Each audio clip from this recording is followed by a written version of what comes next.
Discovering you. Rewiring the brain. Rebuilding confidence. And harmonizing with nature. With over 4 decades of changing lives, your self-discovery archaeologist, get ready to be the best of you with your host, Beverly Zeimet. Hello and welcome to the Beverly Zeimet Show, where being the best you has just gotten easier. My guest today is Michelle Jewsbury, and she's calling in from LA, and it's early in the morning for you, Michelle.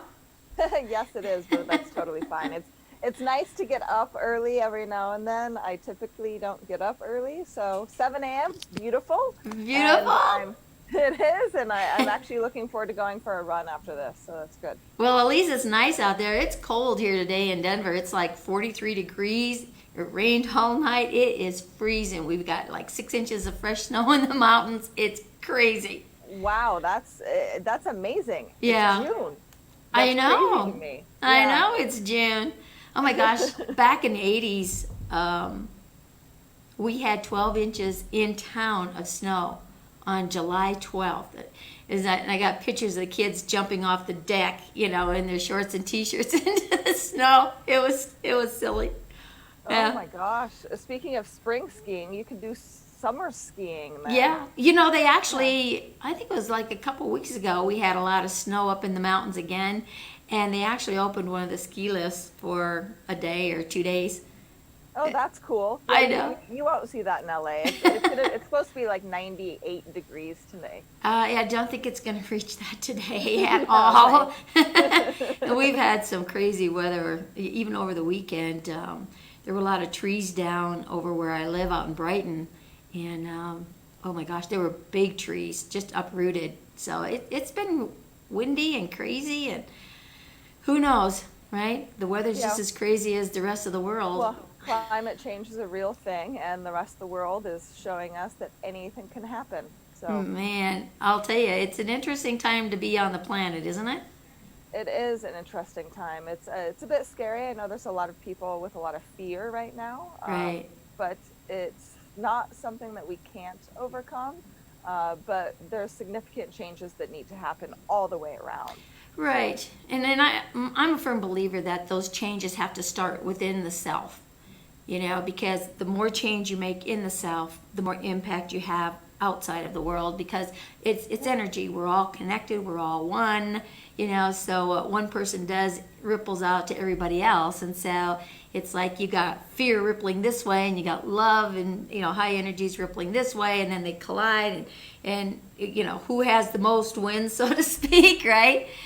So. Yeah, no, it is. And yesterday I listened to one of my favorite pastors, Erwin McManus, do a seminar, and he ended up talking about human beings and how we're all flowers. There's roses, there's daffodils, there's lilies, there's sunflowers, whatever you name it, but we're all flowers. It's the same thing that we're all humans. Right. We all bleed the same color. We're all human beings, but then there are white, black, Asian, Filipino, you name it. We're different, but we're all the same, and we all came from the same source. So Right. we need to start acting like that. So it is, we have to change from within, and that's what we teach as well. So it's all about your mentality, the way that you believe, how you can overcome a lot of your past events, Right. et cetera, et cetera. Yeah.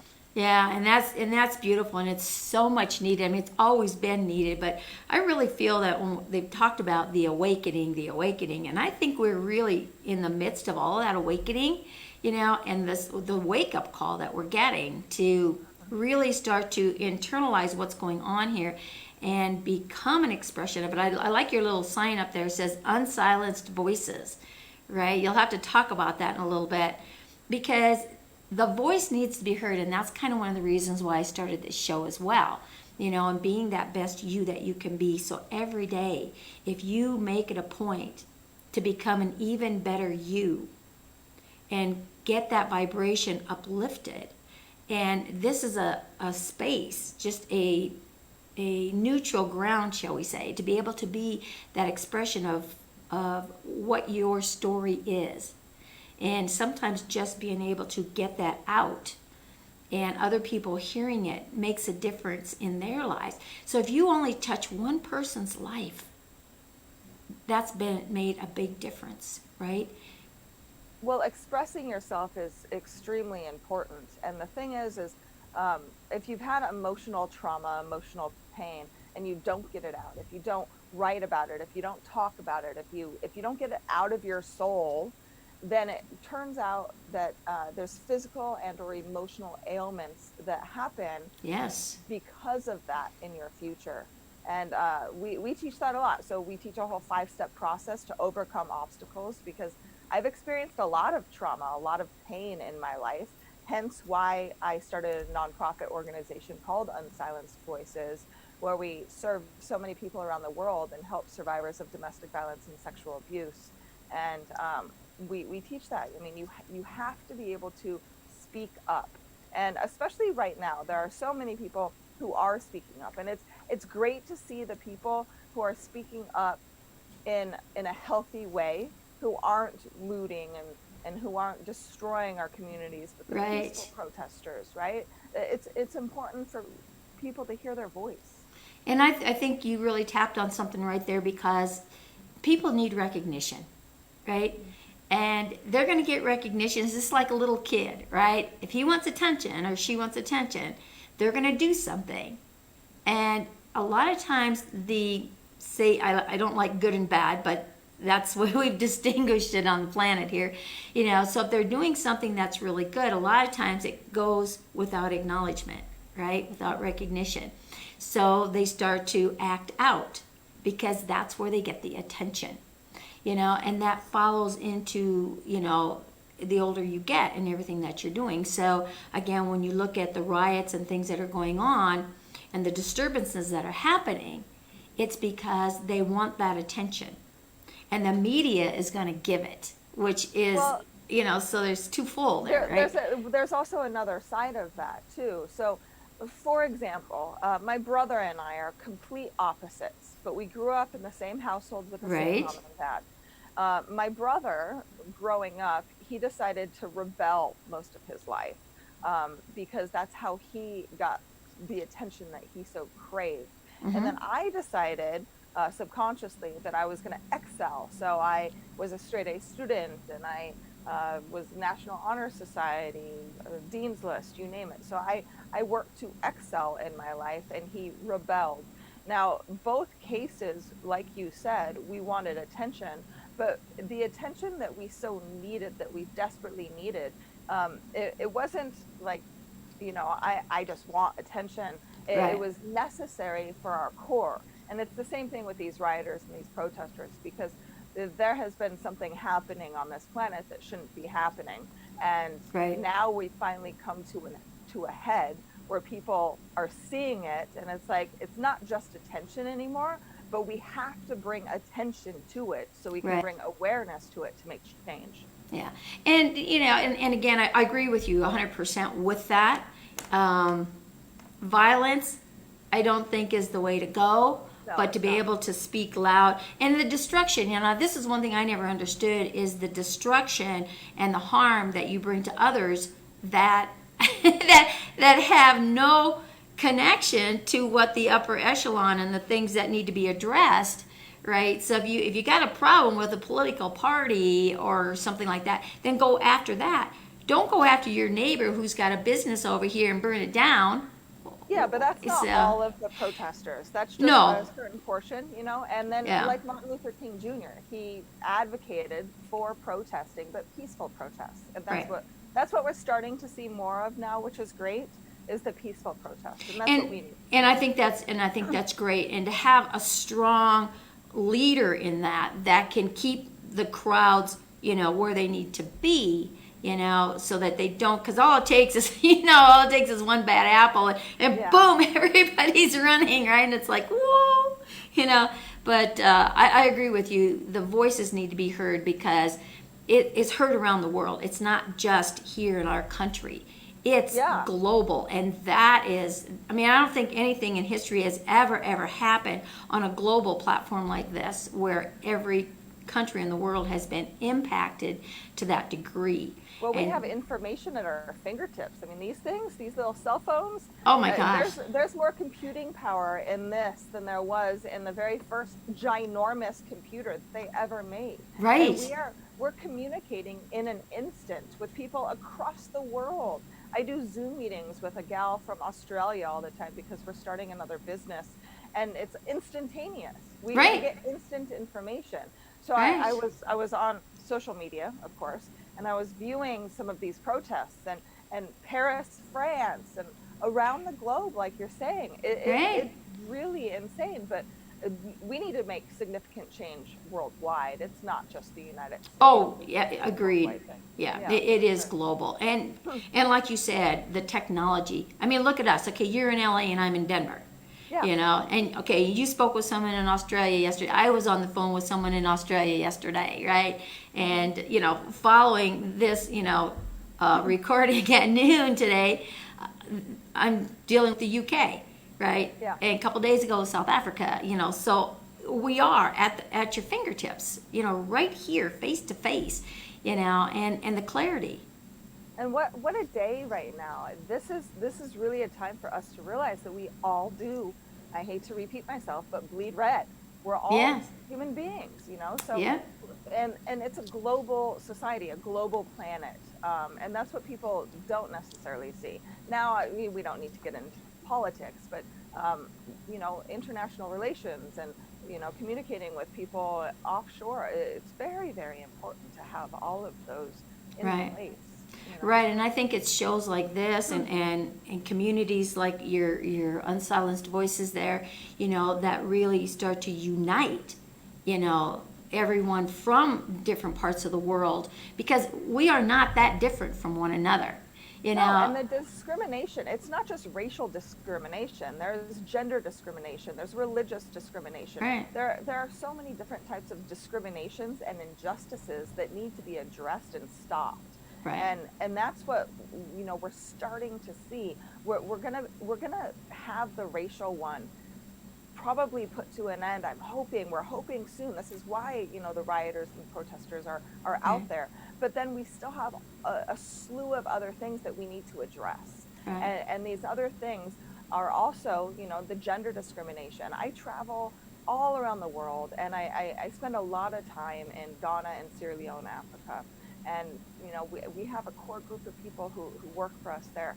And a lot of the injustices that we see, especially to women, you know, I was just in the Middle East not too long ago, and I saw it firsthand, the way that women are treated around the world.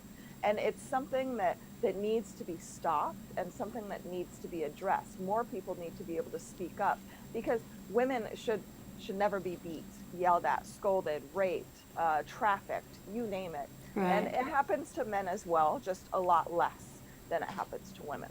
Right. And you know, things say, oh well, it's our culture. You know, culture or not, it's the treatment of the human element. I had this statement made yesterday when I was on this podcast with the gal from the one from Australia, right? She made this comment of walking around in this, let's see, how did she put it? Human meat machine.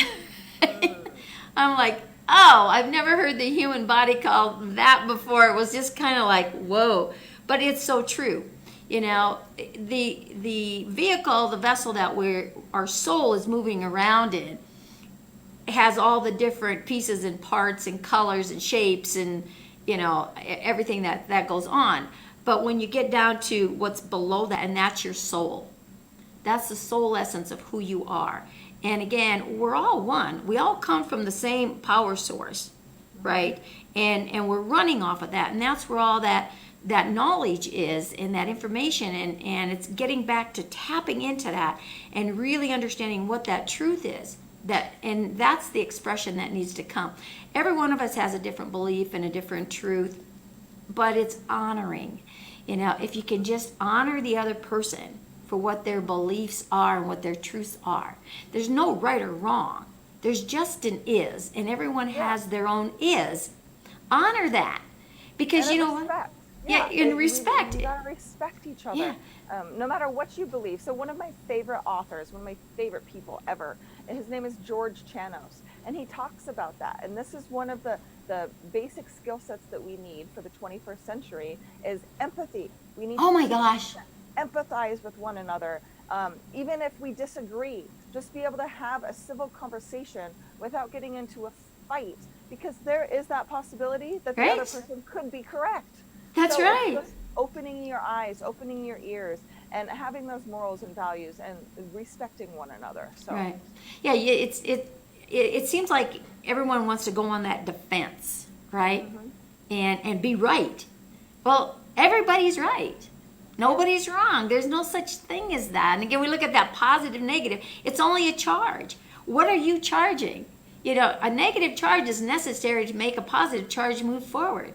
A negative charge is needed to turn that light on that's up above here. A negative charge is needed to turn this computer on so that we can communicate. You know, so negative and positive has to have that harmony. Females and male have to have that harmony. You are half male and half female. You need that harmony, right? So understand where that's at. And just because someone believes differently, it's okay. Yeah. Because look at your past. You believed one thing, and sometimes, you know, because it's so instilled in that cell memory. And this is when you talk about the emotional things, right? It becomes your personality trait, so to speak. It's in your genetic, it's in your genes, and it's an automatic response because it's so embedded in that subconscious memory. It runs on autopilot. That's an old belief from the database that's outdated from your past. yeah, and it's also oftentimes when you go through a traumatic experience or any experience, really, Right. you make a story about what that is. Yes. And that we live in that story. So we don't live in the reality of what actually happened. Say, for example, you were hurt when you were a child.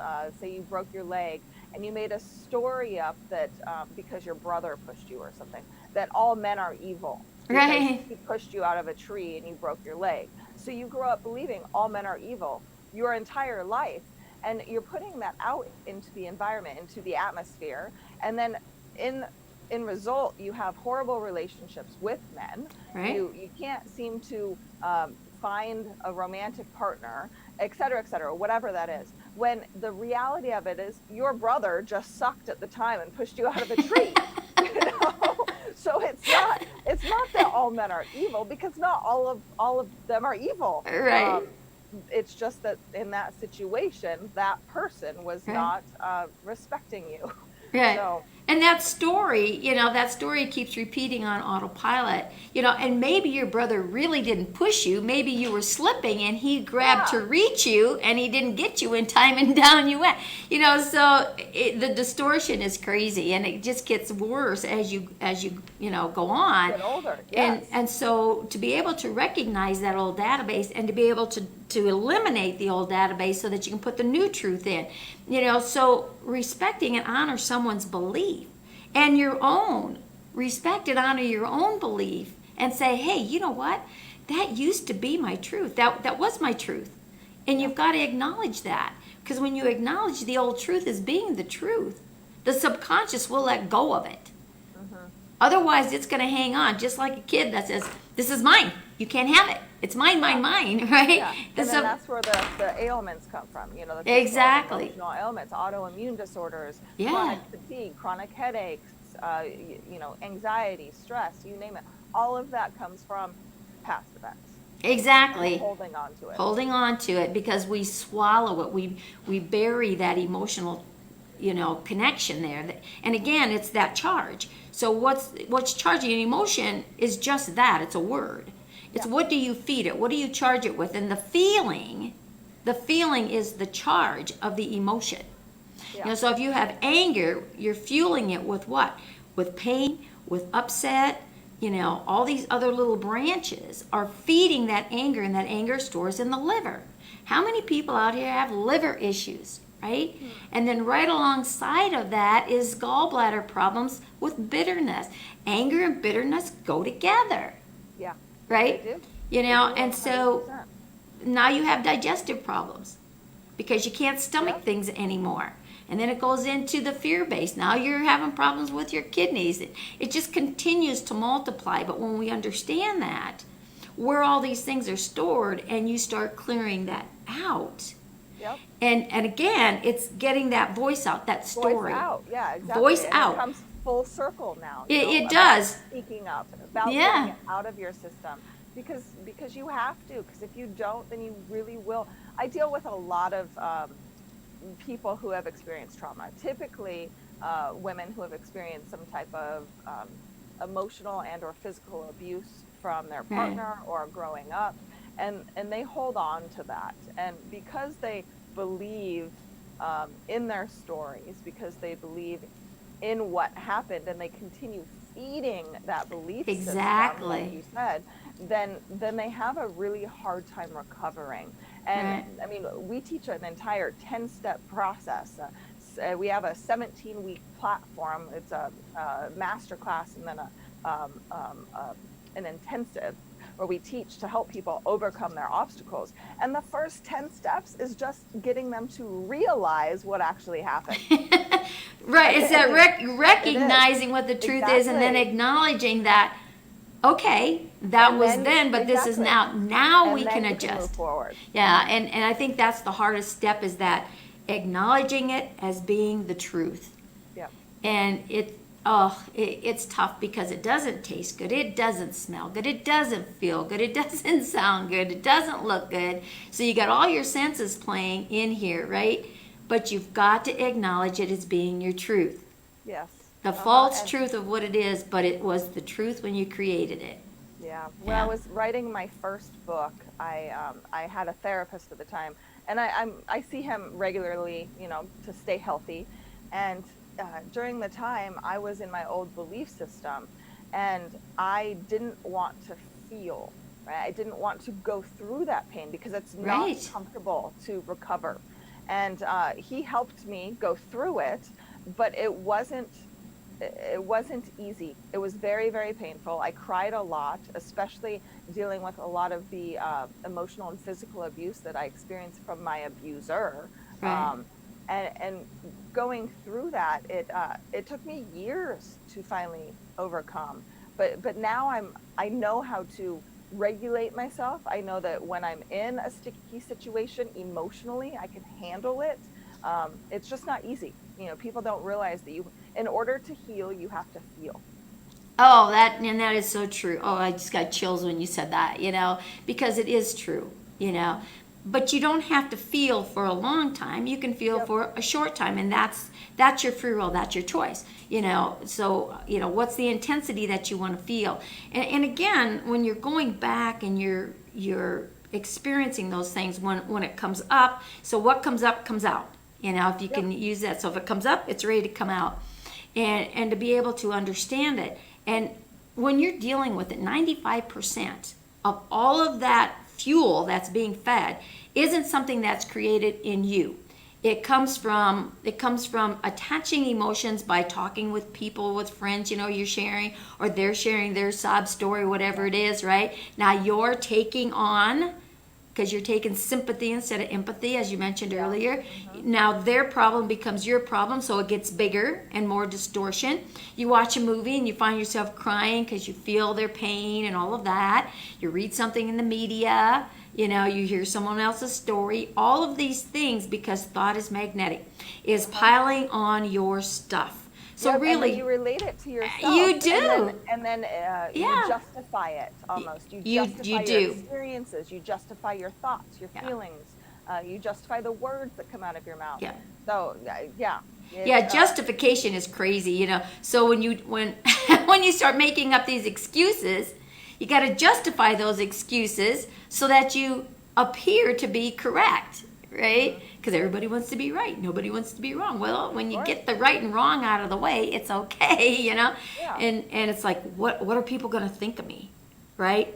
I have to act like this. I have to be like this. What are people going to think of me? They're not going to like me. Well, there's billions of people out there in the world. I promise you, somebody's going to like you. But you got to like yourself, So when that's going on and you're having these thoughts, just remember, everyone else out here in front of you is having those same crazy thoughts. maybe you should change your crazy thoughts. Maybe their crazy thoughts will change and people will start to harmonize with one another instead of be at this. And that's what we need, you know. So we teach, I'll quickly go over 5-step process because we're right there. This is exactly what we're talking about. The first step is recognition. That's what I do on mine. I want to see how they're going to get recognition. And then thoughts, and then feelings, and then words, and then actions. Right. So it's the 5-step process to help you overcome your obstacles. Now, we talk about this, of course, in the masterclass and the intensive. Right. But these steps, it's just like you're talking about. We need to realize what we're going through. We need to be able to elevate our thoughts. We need to regulate our feelings and be able to express ourselves. We need to understand that the words coming in and the words going out of our mouth and into our brain, so whether it be podcasts or other information, really greatly affect us. And then once you're able to conquer those 4, then you can take the action steps necessary to really heal. Exactly. And that word right there is key, action. You know, all the knowledge and information in the world is priceless, but it's worthless if you don't put it into action, right? Yep, exactly. Yeah. And then there's that imaginary 6th step, that's results. Right. Once you take those steps, then you do get results. Then you start to feel better. Then you can go out into the community and you can speak what's happened to you, and then be able to express yourself so that other people can do the same thing. Right. And the domino effect. The domino effect, and that expression to be able to do that, because what happens when you're going through that process? You know, the 5 steps that I use are real similar. It's recognition, acknowledgement, then the release, then the replacing, because you got to replace what you just got rid of, the old. You got to replace it with the new, and then you accept that as your new truth. So when you're combining what you just said and what I just said together, right, now you're shifting, and what you've actually done is you've unplugged the charge, the energy that's feeding, the energy that's that negative charge that's feeding that emotion. Is gone, so that now you can speak it without crying, without feeling pain. It just becomes an event. Yeah. Just an event. That took place. Yeah. That's right. That's made you stronger. That's made you who you are. And has given you that voice to be able to become that expression. And that's what's so important, is that voice, because there's so many people, like you said, there's 7 billion people on this planet. And once you're able to express yourself and show others that you can heal, then they think that they can heal as well. Right. And they learn from you, and then they can go out and affect the world and make change, because that's what we want to do. Is we want to impact people so much that it creates that domino effect of creating change around the world. And that is so true, and that's what's so powerful, you know, in shows like this and different podcastings, and just being on stage and being that expression, just getting that information out there, you know, because the more people that hear it, the more people will hear it, the more people will share, right? And when that happens, you're creating a massive world healing, right? If we can create massive destruction, why can't we create massive healing? Right? Exactly.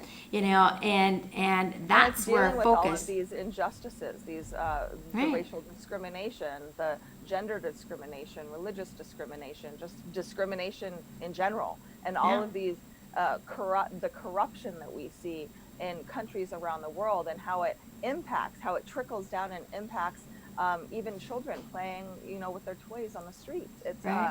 It's mind-boggling that people don't understand that we are all so connected, and that we have to respect each other so much that we can see harmony, that we can see peace, the way that we were supposed to be. Exactly.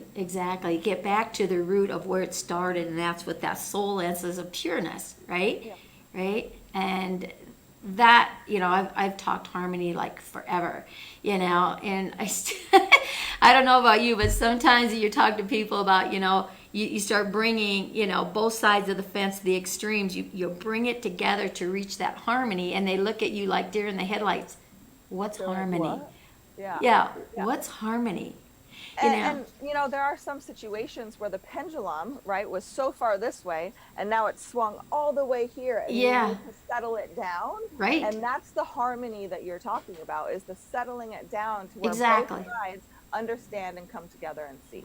Exactly. We live in this world of duality. So you're going to have, like you said, your pendulum going one way and the pendulum going the other way to bring it back down to where now it can harmonize and balance itself. And that all starts in here. When you can bring your sides together, it happens in here. So you can't be on both sides of the fence at the same time. I wrote a book. Which side of the fence are you on? Okay. Right? Which is the duality of the world. Because you can't have joy if you're over here in sadness. Yep. You can't have love if you're over here in fear. You can't have both at the same time. Which one do you want? Which side of the fence do you want to be on? Yeah. Yeah. Right. And the positives sometimes may be a little more tricky to get to, but it's worth the run. It is. Unfortunately, we live in a negative world, so there's more of that out there, and the media likes to push it out there because that's what sells, unfortunately, right?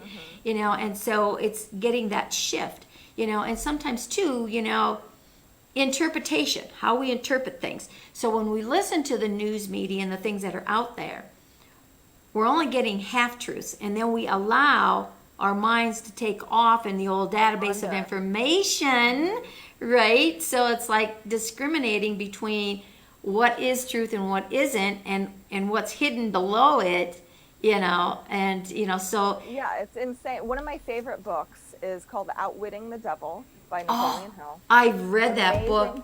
Oh my gosh. I heard the audio is just mind-blowing. I haven't listened to the audio yet, but the next long drive that I take, that's my plan. Oh, I would imagine if somebody's got their voice into that.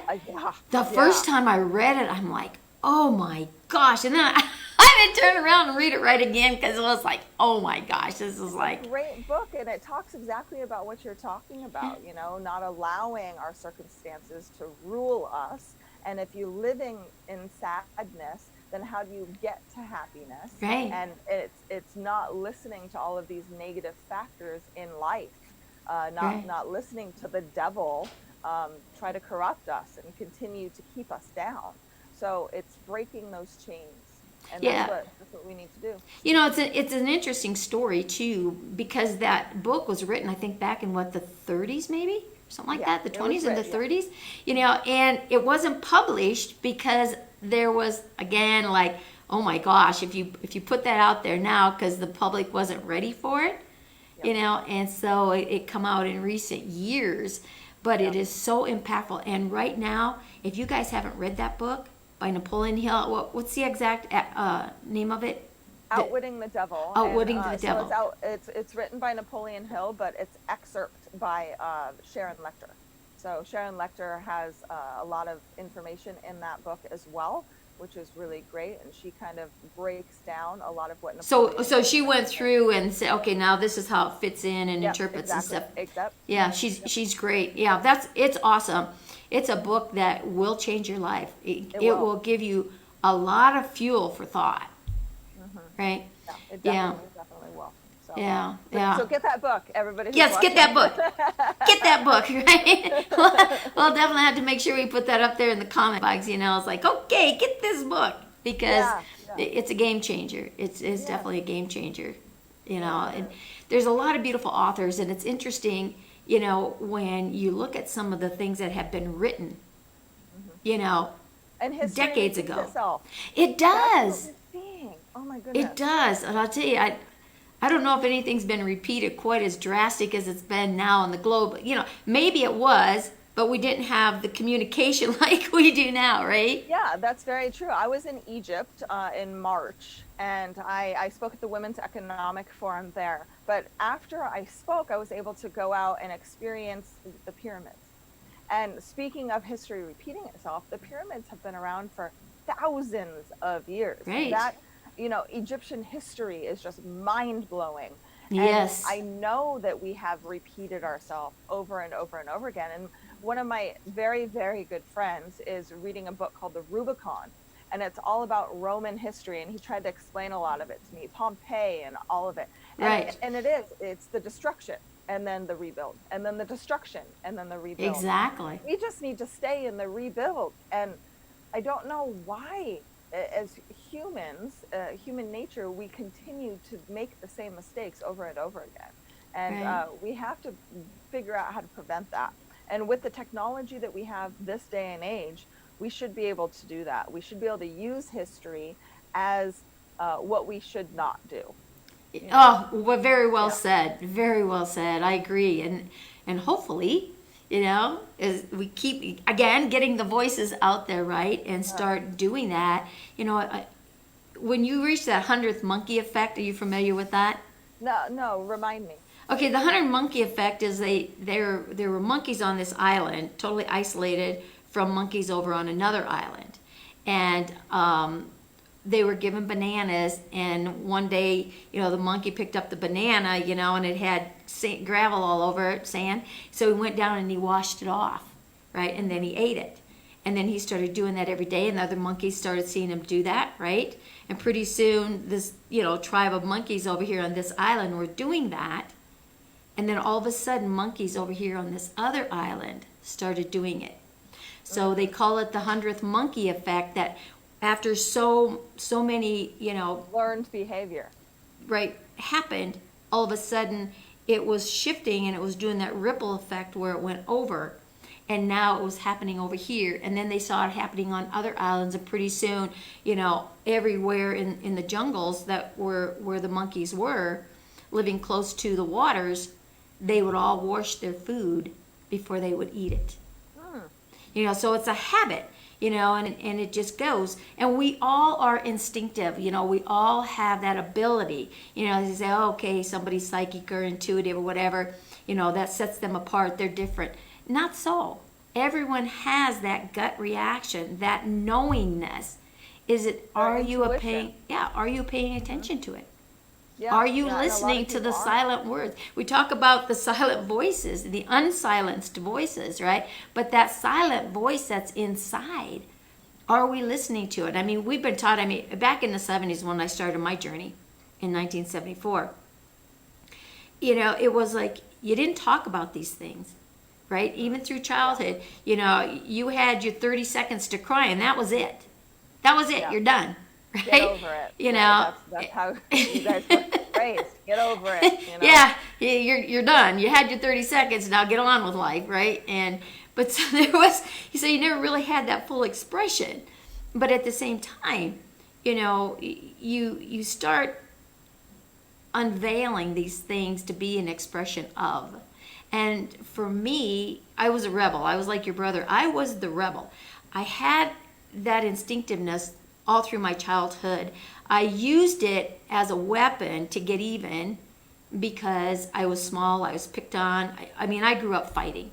And again, it was that rebel, and I probably fought more than I needed to, but I felt I had to prove something to the world, And it was in the 80s before I actually decided that I really don't need to prove anything to anybody, right? Yeah. But it took you that time to recognize and realize. Yeah, and it's part of that growth. And I grew up in the Midwest. I'm second oldest of 11 kids. We grew up on a farm, strict Catholic, spent 12 years in a parochial school, the nuns, priest, the whole enchilada, right? And so again, you've got that whole belief system. I was sexually abused,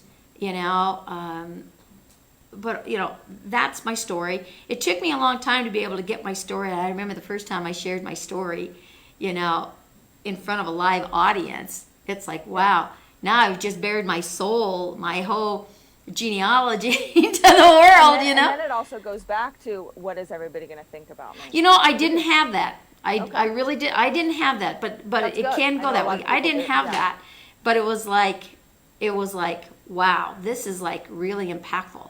Yeah. Because I know there's going to be repercussions, but you know what? I was ready for it. And I had been having repercussions on my life, so it didn't matter. Bring it on, right? And it was interesting. Some of the responses were completely different from what I thought were going to be from some of my aunts and even some of my siblings. And others are like, so you had the extremes. You talk about the pendulum going both directions, right? But I was on the edge of suicide. And I was ready to check out. And I had 3 little ones at home that were under the age of 5 that I was responsible for. And that night I went out and I gave God a piece of my mind, right? And let me tell you, I gave him a really big piece of my mind. And but sometimes again, you need to. well, it's that expression, it's getting it out. Yeah, Again, the voice is being heard. Nobody could hear me other than the cornfields and my 2 ears. Yeah. But the anger that I had suppressed throughout my whole childhood was finally coming out. And I had a lot of anger and hate towards my father. But after that, getting all of that out, and then I started hearing the voices again, right? And the voices asked, are you done? And I said, yes. And that was my first aha surrender. That was my release, right? Yep. And then the voice says, who's going to take care of your kids if you're not here? Yeah. So that was a reality check. But, the anger that I had, because all this anger was towards my father, who's the first voice I heard after that comment was my father saying, if you're going to have these kids, you're going to have to take care of them because your mother and I have enough of our own. Whoa. So I had sex 3 times. I had 3 kids, ain't following this path, because Mom had 11 of us, right? And again, so it's like, fine, if I got to be here through all of this, then this is what I want. It's time to make a deal, God, right? Yeah, it's interesting. I remember when I was pissed off at God as well. There was a time in my life when I was with my abuser. This was before I wrote my play, before I wrote my book and started speaking up against domestic violence. I used to go on hikes. I used to take my dogs, which I no longer have. My abuser has my dogs. And I used to go on hikes and I used to scream at God, like, why is this happening? Why are you doing this? Da, da, da, da, da. But it's that expression. It's being able to get it out, because I was caught in a horrific cycle. You've experienced a lot of trauma as well. And you understand sometimes it's cyclical. And I was with my abuser, we'll call him Paul, for 4 years, where it was over and over and over and over again, the same damn thing. I would be abused, and then this apology stage, and then the walking on eggshell stage, and then the big blow up again. And I was abused. I had to stay inside because I had black eyes for months at a time. And I was pissed off at God. But I used to always hear, a clear voice, you're going to be okay. It's going to be fine. And it was me trying to understand consciously what I knew subconsciously was not good for me. Right. And when I finally escaped, when I finally left that abusive relationship and started pouring my life and soul out on stage, so I ended up writing a 65-minute solo show where I played about 13 to 15 different characters, talk about the first time expressing yourself and telling your story from stage. I was terrified. Yeah. And then when I finally got it out, I remember when it debuted, it was February of 2016 at the Whitefire Solo Fest. There was like 70 some odd people in the audience. And at the end of the show, you could hear a pin drop. And then the applause came, and then people were like, I'm so happy that you shared this. I went through this as well. And it's when you express yourself, when you talk about the incidents that you've experienced, just like you did, then you're able to help so many people. Oh, yeah, it impacts. And that's why it's so important to get those stories out, and that's part of that healing process as well, right? And you're going to have the naysayers, but you're going to have the supporters, and you've got to focus on the supporters because it is a message that needs to get out, and you hear a lot of people, I'm sure you've heard this even when you were in the midst of it, when people talk about, someone in an abusive relationship, well, they deserved it, or it's their fault, or, well, they should just get out of it. You just walk away from it. It's not that easy. It's not that easy. And so when you're hearing that only impacts you more because now you internalize that. What really is wrong with me? You're wrong. Yeah. You think that. So yeah. I remember when I was with my abuser, I used to think, well, maybe I did trigger him. Maybe I did do something wrong. Maybe my skirt was a little too short. But none of that matters. And, and when you fully get it out, and this is why I wrote my first book called But I Love Him. And it's my experience in that abusive relationship, but it's also why I stayed. And people don't understand, why didn't you just leave? I left seven plus times, like multiple times, but I just went back. And like I said before, it is a cycle, it's cyclical. So then, you wanted to believe him, and then you went back, and then it happened again, and then it happened Yeah, again. and it doesn't happen instantaneous. It's a process, a slow process that brings you down. All of a sudden you're down here and you don't know how you got there. Yep. And you can't just like boom and jump out of it, right? And again, you have to climb that ladder out of the hole that you dug. And when you do walk away from it, again, the whole of that is on there. You're talking about that energy force, because they kind of have their claws in you, so to speak. They're called Akka cords. They play with your head, they play with your heart, they play with your sexual organs. All of these things are in play where the thoughts are moving from one person to another and impacting very, very strongly that people don't realize. So again, when you're walking out of it, all of a sudden it's like leaving a prison, that you've been in for an extended period of time, and they put you out in the public, and now you don't know what to do because you've been in this predictability box. Regardless of what that predictability-ness is, it's your is, and that's what you know. And then now you've got to break free right, and learn everything else. And it's so foreign, and you don't have the support, and it's like, I can't handle this. And okay, you convince yourself, again, that justification, but I love him and he really loves me and he's really sorry, and so therefore, boom, you find yourself back in. It might be smooth for a little bit, and then all of a sudden the tables turn again, and like you say, you're walking on the eggshells, the whole process, because you know what's coming next, next, because it builds, because it's what? Predictable. Yep, it is. Right? Yeah. It's interesting that you brought up the prison system, though. My brother actually was in prison for quite some time, and then when he got out, it was very, very hard for him. It's still hard for him even to use technology, because he lived in that box. The regime, everything was set. You had your meals at a certain time. You got to go outside at a certain time. You went to bed at a certain time. You got woken up. So when he finally was released, it was a very difficult transition for him coming back to the real world. Thank God he had my mom and me still to be able to, system. Exactly. But a lot of the people in our prison systems, when they finally are released, they don't have the support. No, they don't. That's another injustice. That's another thing that needs to be changed in our society, is that we really do need to, especially the nonviolent criminals, we really do need to regulate them and help them to reintegrate back into society, and that doesn't happen right now. And we're seeing that happening right now with this pandemic. People being confined and being isolated. The human element is not designed to not have interaction. Yeah, and this is why there's so many people anxious, anxiety-filled, fear. They don't know what to do. This is why alcohol sales went up 50%. Yeah. Because of the pandemic, because they're just self-medicating. Yeah, they don't. Exactly. They don't. I'm not innocent of this, right? I am definitely not innocent of this. I drink more wine now because of the pandemic, because I'm stuck at home. I'm not going to lie. But it is. We're not supposed to be isolated. The psyche doesn't. The psyche shifts in 6 weeks.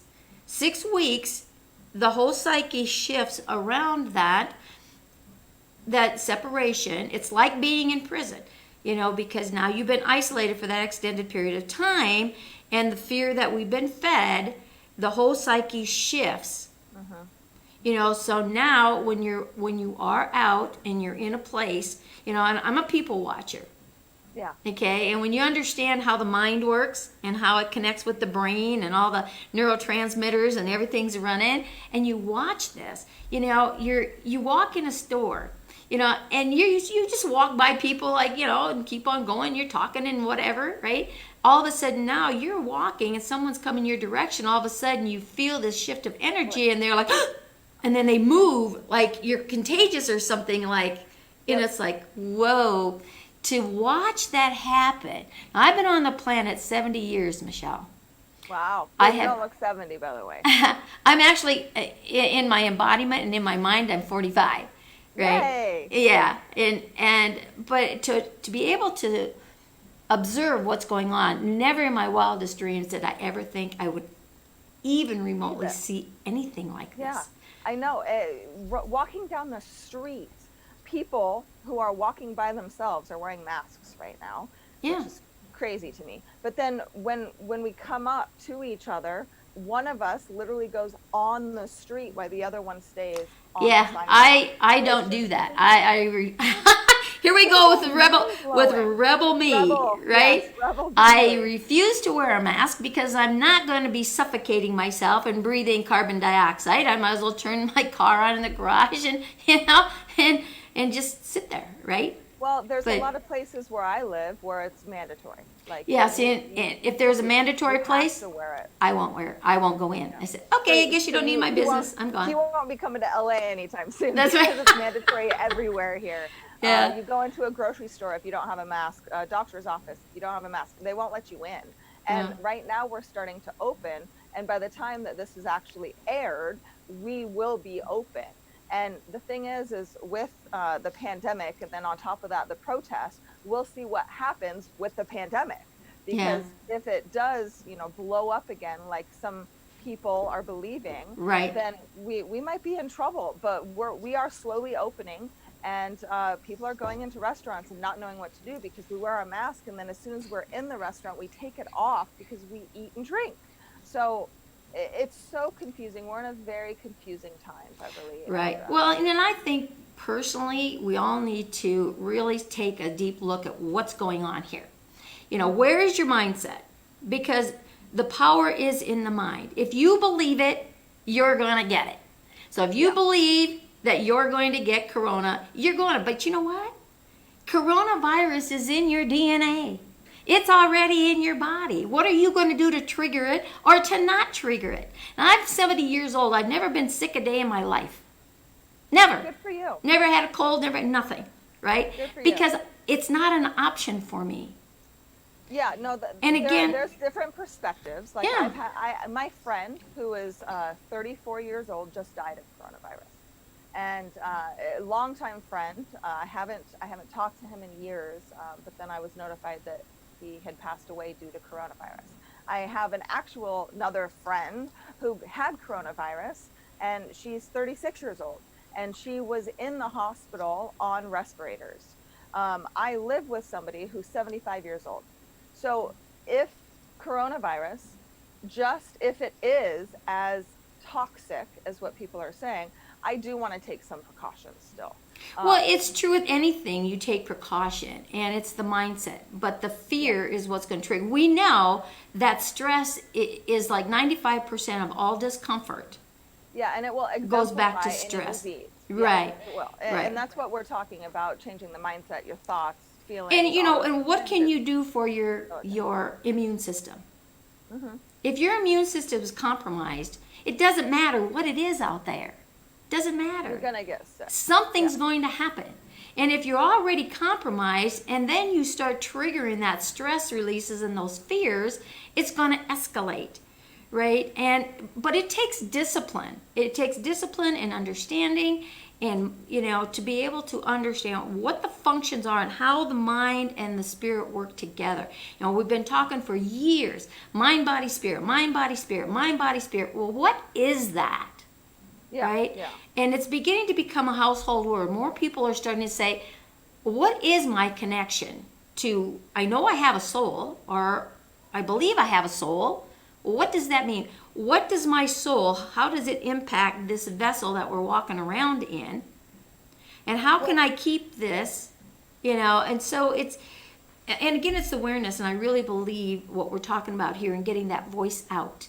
And getting perspectives and it's back to what you're talking about, Outwitting the Devil. It's back to that book. Yeah. Oh my gosh. It is. The fear that's happening in our society is escalating, and because of that, then there are possibly more cases, or because of that, then there's more ailments, there's more things happening. So it is, regulating yourself and learning how to connect and live in harmony, like you talked about. You go back into that harmony, that balance as well, and that belief, the information that's being put out there. Now, because you got two sides of the fence. We're in the duality world. You have hospitals that are saying, that death was connected with, whether it was or not, with that coronavirus, because of what? Money. right? The hospitals are getting a big percentage, a big chunk of change if they put it on that death certificate. So now it's like, well, are the figures true or not? But it escalates, saying, Either so way, it's rough. I was in it Milan is. in It February. is. I was in Milan at the end of February. I was also in London, and then I was also in New York in March. And so when I walked through the streets of Milan, this was, very early stages, and people were terrified. I was Hey. lucky that I went into a restaurant that was actually open during that time. But the stats overseas, a lot of them are correct, but then a lot could be because of other ailments or illnesses. Right. And like I said, I work in Africa. In Africa, there are very few cases. In Ghana and Sierra Leone, I mean, Africa is huge, but in the two countries that I work in, very, very few cases. But some people are testing positive now, and it's their rainy season, so it's getting a little colder. But people are terrified. People are scared. People are wearing masks. We're doing sensitizations on how to stay clean. Right. How to wash your hands, how to use bleach to clean things, so you can stay safe. I think that no matter what it is, whether it be a COVID-19 pandemic, Spanish flu, or some other thing that could possibly happen in our near future, it is how do we take care of ourselves? How do we regulate ourselves so we don't live in fear, so we're more susceptible to some type of illness like that? And you tapped on a good word there, the sanitation, right? I mean, you can go back through civilization, right? And you go back to when smallpox epidemics were out and different childhood, measles epidemics and chickenpox and things. They didn't die from the disease, they died from the unsanitariness, right? So again, we go back and look at where that sanitation is and get that out there, because that plays a big role on your immune system, right? And then the dietary thing, we've been such fast food stuff, what you're putting in doesn't Especially even in America. Oh my gosh.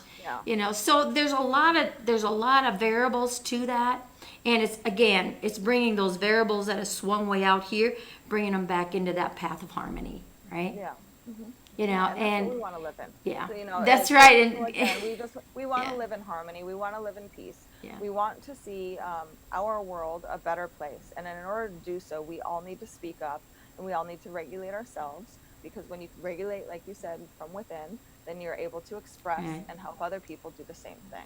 And that's what we need to do, is start this huge domino effect to end all these injustices, to end all this discrimination, and to really make significant change so we don't repeat ourselves in another 100 years from now. Very well said. It's that synergism of energy.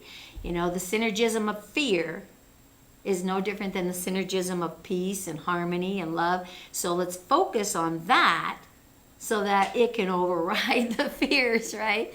And do our best to change the world, to become that better us as we continue to go, because every time you become a even better you, the world around you becomes an even better place. Better place.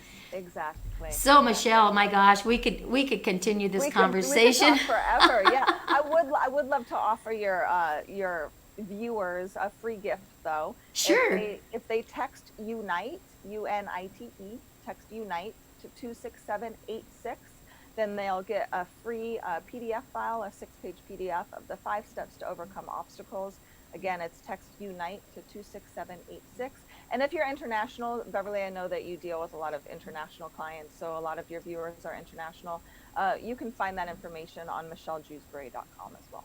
Right, and if you want to know the correct spelling of her name, it's down here. It'll also be up over top, so you'll know who she is, right? How do you spell that? Yeah, I do that so many times.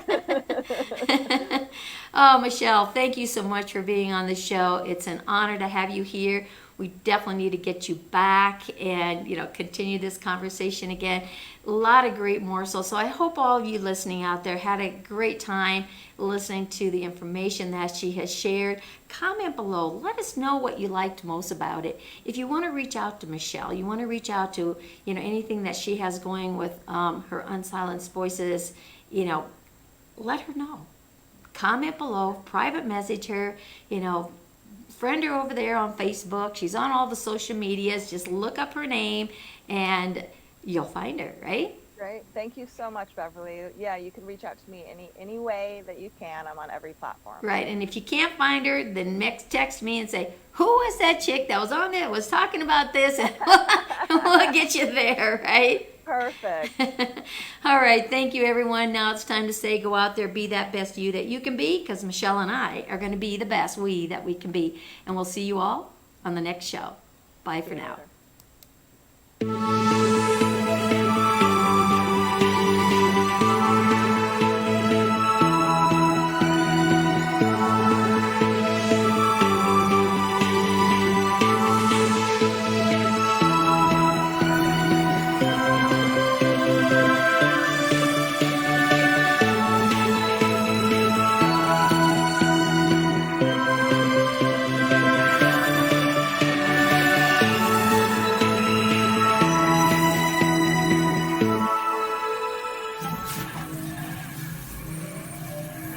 What?